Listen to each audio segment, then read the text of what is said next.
এই যুদ্ধপরাজয় বলা শুরু হয়েছে 2001 সালের ইলেকশনে আওয়ামী লীগের শোচনীয় পরাজয়ের পরে।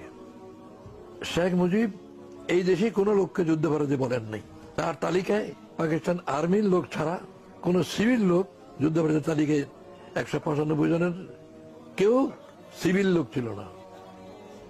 এই যে যুদ্ধপরাধী ইস্যুটা পত্রিকায় রেকর্ড, আমি চ্যালেঞ্জ করছি, কেউ প্রমাণ করুক যে ওই ইলেকশনের আগে কেউ একজন কোন সেক্টর কমান্ডার, কোন আওয়ামী লীগ নেতা কেউ আমাদেরকে যুদ্ধপরাধী বলেছে কিনা প্রমাণ করুক। এই যুদ্ধপরাধী তারা কেন অপবাদ দেওয়া শুরু করলো আমাদের উপরে? তারা দেখলো যে নির্বাচনের মাধ্যমে তারা কোনো দিন ক্ষমতা যেতে পারবে না যে পর্যন্ত জামাতে ইসলামীকে রাজনীতি থেকে সরাই দেওয়া না যায়। বিএনপির সঙ্গে জামাত যদি এক হয়ে ইলেকশন করে তো আওয়ামী লীগ কোনোদিন ক্ষমতা যেতে পারবে না। তারা হিসাব পরিষ্কার দেখতে পেল, সেজন্যই তারা এই সেক্টর কমান্ডারদের লাগাইছে। হামিদুল্লাহ খানও তো সেক্টর কমান্ডার, ইনি তাদের সঙ্গে যান নাই, তিনি তো বিএনপিতে আছেন। এরা এই যুদ্ধপরাধের ইস্যু তুলল, অথচ শেখ মুজিব এই ইস্যুর মীমাংসা করে দিয়ে গেছেন। তিনি যুদ্ধপরাধী হিসাবে পাকিস্তান আর্মির 195 জন উচ্চ সামরিক কর্মকর্তাকে তালিকাভুক্ত করলেন এবং আইন করলেন তাদের বিচার করার জন্য।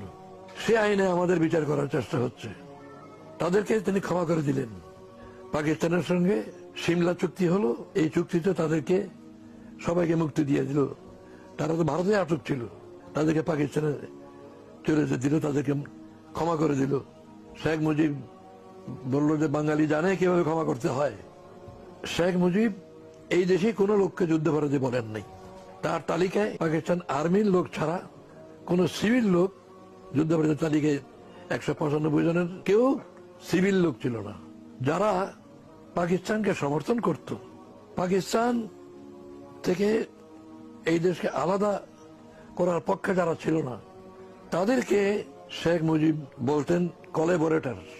তাদের বিচারের জন্য আলাদা আইন করেছিল। সে আইনে লক্ষাধিক লোক গ্রেফতার হল, অ্যারেস্ট হলো এত লোক, তার মধ্যে বিচার করে কিছু লোককে শাস্তি দিল, এগুলি পরিসংখ্যান আছে। তারপরে বাকি লোককে তিনি ক্ষমা করে দিলেন, জেনারেল অ্যামনেস্টি। বললেন যে যারা খুন করেছে, ব্যভিচার করেছে, লুট করেছে,